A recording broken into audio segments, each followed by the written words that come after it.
धारा 370 परमानेंटली खत्म, कश्मीर हुआ आजाद और अब पीओके की बारी। ये तस्वीरें देख रहे हैं आप, कितनी खूबसूरत है, कितनी बेहतरीन सीनरी है। ये तस्वीर जो है ये भारत की है, थी, है और हमेशा रहेगी भारत की। पर हां, अभी ये जगह जो है पाकिस्तान के कब्जे में, पाकिस्तान के ऑक्यूपेशन में, पाक ऑक्यूपाइड कश्मीर। ये तस्वीर है नीलम नदी की, जिसे पीओके में नीलम कहा जाता है और भारत में किशनगंगा। जी हाँ दोस्तों, ये नदी इतनी खूबसूरत है। पीओके के अंदर गिलगिट बाल्टिस्तान का एक भरा पूरा इलाका है। इतनी खूबसूरत जगह है दोस्तों कि यहां अगर टूरिज्म को बढ़ावा दे दे भारत, तो स्विट्जरलैंड की टूरिज्म का जो परसेंटेज है वो पूरा का पूरा घट जाएगा। और ये पीओके जो है ये पाकिस्तान के कब्जे में एट प्रेजेंट है और इस पर अब नजर पड़ चुकी है भारत की मिलिट्री की। ये कहना गलत नहीं होगा। ये देखिए, जनादेश पूरी तरीके से बीजेपी को मिल चुका है।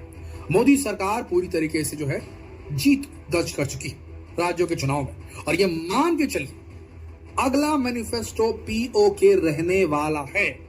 पीओके जो है ये प्राइमरी रहने वाला है। नेक्स्ट 5 ईयर की गवर्नमेंट के लिए मोदी सरकार ये कदम जरूर उठाएगी और आप जरूर देखेंगे एक मिलिट्री जो है एक्शन होगा और पीओके भारत में विलय हो जाएगा। अगर अभी नहीं किया गया तो कभी नहीं हो पाएगा दोस्तों, याद रखिएगा इस बात को, याद रखिएगा इस बात को। अभी पाकिस्तान बुरी तरीके से इकोनॉमिकली, पॉलिटिकली, मिलिटरली टूटा हुआ है। पाकिस्तान के ऊपर से दुनिया का भरोसा टूट चुका है। अरे दुनिया की बात छोड़िए, पाकिस्तान का सबसे स्ट्रॉन्गेस्ट एलाई चाइना तक का जो मन है ना, दिल है, वो टूट चुका है पाकिस्तान के अंदर। उसने बड़ा दिल से वहां पर इन्वेस्टमेंट किया था पाकिस्तान के साथ में। भैया पाकिस्तान न्यूक्लियर पावर्ड कंट्री है और वो भारत का धूल विरोधी है। तो मैं अपने दुश्मन भारत को खत्म करने के लिए पाकिस्तान का इस्तेमाल करूंगा, ये सोचा था शी जिनपिंग की सरकार ने। और वहां पर बेल्ट एंड रोड परियोजना के तहत पाकिस्तान को मदद करने के लिए अरबों खरबों डॉलर फेल दिए थे। पीओके में सड़क बनवा डाली ताकि वो चाइना से सीधा पाकिस्तान पहुंचे और पाकिस्तान से फिर पूरी दुनिया में पहुंच जाए। लेकिन दोस्तों हुआ क्या, पाकिस्तान उसका काम नहीं कर पाया। सारा पैसा गड़रगप नेताओं ने चूस लिया, लोगों तक कुछ डेवलपमेंट पहुंचा नहीं और वहां पर आतंक अलग फैल गया। चीनी नागरिकों को मार दिया गया, ये भी हुआ वहां पर पाकिस्तान के अंदर। तो चाइना जो है वो बहुत ज्यादा जो अभी उसका जो बोलना चाहिए इंटरेस्ट जो है ना, पाकिस्तान के अंदर से खत्म हो गया। तो ये बहुत ही अहम पॉइंट है जब भारत पॉलिटिकली, इकोनॉमिकली और मिलिटरली कमजोर पाकिस्तान पर अटैक करके, उस पर अटैक करने की जरूरत नहीं, हमको तो पीओके चाहिए ना। हम हमारी जगह में जा रहे हैं, पीओके के अंदर घुसना है, कार्रवाई करनी है, उसे अपने अंदर विलय कर लेना है। ये होगा सबसे बड़ा अचीवमेंट मोदी सरकार का। अगर मोदी सरकार का पूरे कार्यकाल को अगर जोड़ा जाएगा तो ये सबसे बड़ा अचीवमेंट होगा और उसके बाद मोदी का नाम अमर हो जाएगा भारत के अंदर। ये बात आप मान लीजिए, ये अगर कर पाया तभी, नहीं तो नहीं होगा, ये याद रखिएगा। ये कंट्रोवर्सीज भी काफी सारी रही सरकार के साथ, इसे हम नेगलेक्ट नहीं कर सकते। जरूर समर्थन पूरे देश का है, लेकिन पीओके को अगर मोदी सरकार ने ला लिया तो वो इतिहास के पन्नों में हमेशा के लिए दर्ज हो जाएगी। याद रखिएगा इस बात को। बात करें 370 की, 370 के हटने से क्या हुआ? कई लोग ये कह रहे थे, एक बहुत बड़ा तबका ये कह रहा था 370 हट जाने के बाद कश्मीर एकदम बुरी तरीके से छत विछत हो जाएगा। कुछ नहीं होगा दोस्तों, अफवाहें फैलाई जा रही थी कि वहां से मुसलमानों को निकाल दिया जाएगा, दूसरे लोग वहां घुस जाएंगे और घुस करके वहां पर अपना साम्राज्य गठित कर देंगे और दमन शुरू हो जाएगा वहां के कश्मीरियों का, आम कश्मीरियों का। याद रखिए इस बात को दोस्तों, जब तक के कश्मीर भारत का हिस्सा पूरी तरीके से नहीं बन जाता, ये पॉसिबल नहीं था कि कश्मीर में डेवलपमेंट हो। जानते हैं आप इस बात को कि धारा 370 जब लागू थी तो भारत के राज्य का, दूसरे राज्य का किसी भी कोई बिजनेसमैन है, वो जाके वहां पर मॉल तक नहीं खड़ा कर सकता था। करना भी चाहता तो कई सारे bureaucratic problem, political problem, local terrorist वाली प्रॉब्लम, टेरर का प्रॉब्लम, इंसर्जेंसी का प्रॉब्लम, हर प्रकार की समस्या आती थी, जिसके चलते कोई बड़ा बिजनेसमैन जिसके पास ज्यादा पैसा था वो कश्मीर में बड़ा डेवलपमेंट नहीं कर पाया। ना वहां डेवलपमेंट हुआ, ना वहां के गरीब कश्मीरी मुसलमान भाइयों बहनों को वहां जॉब मिल पाया।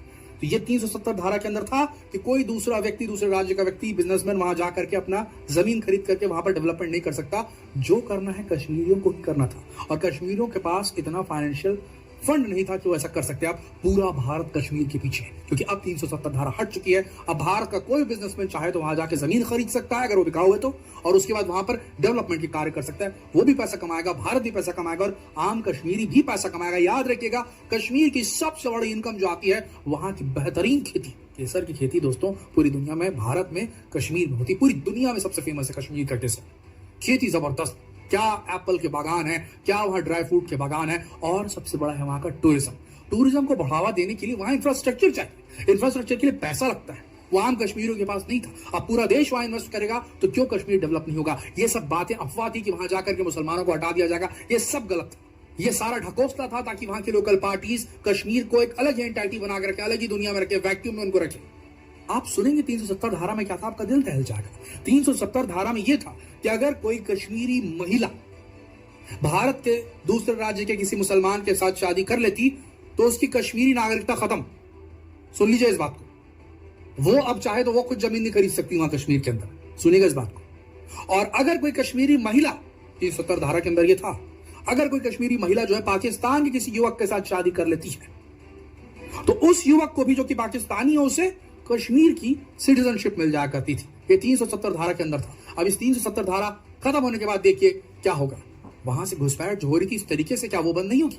सोच के देखिए सर इस बात को, कितना बड़ा लिमिटेशन था। भारत के सुप्रीम कोर्ट के लॉज वहां मान्य नहीं होते थे। भारत की संसद भवन, भारत के हमारे देश की पार्लियामेंट हाउस ज्यादा कानून पास नहीं कर सकती थी जम्मू कश्मीर के लिए।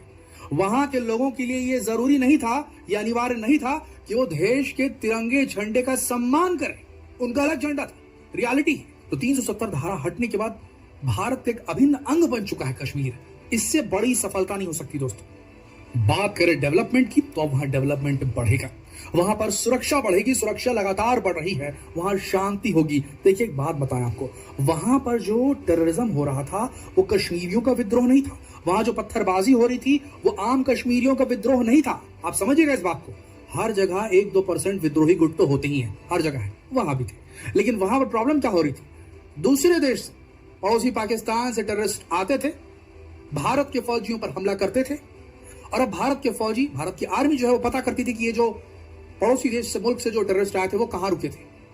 अगर वो कोई कश्मीरी घर होता तो उसके खिलाफ कार्रवाई करनी पड़ती थी, जिसकी वजह से आम कश्मीरियों के अंदर जो था एक रेजिस्टेंस डेवलप हो रहा था इंडियन भारतीय आर्मी के खिलाफ, जिसके चलते इस प्रकार की पत्थरबाजी और किस्म की हरकतें हो रही थी। लेकिन अब बाहर से लोग आएंगे ही नहीं, तो कश्मीरी बहकेंगे भी नहीं। इस बात को भी आप समझिएगा सर। और कश्मीरी कभी भी भारत के विरोध में नहीं थे। आम कश्मीरी चाहता था भारत के साथ सौहार्दपूर्ण रहने के लिए, वो भारतीय बनना चाहता था। कश्मीर छोड़ दीजिए दोस्तों, पीओके के लोग नारे लगाते हैं कि हमें उस ओर जाना है, उस पार जाना है, भारत के पास जाना है, भारत में जुड़ना है।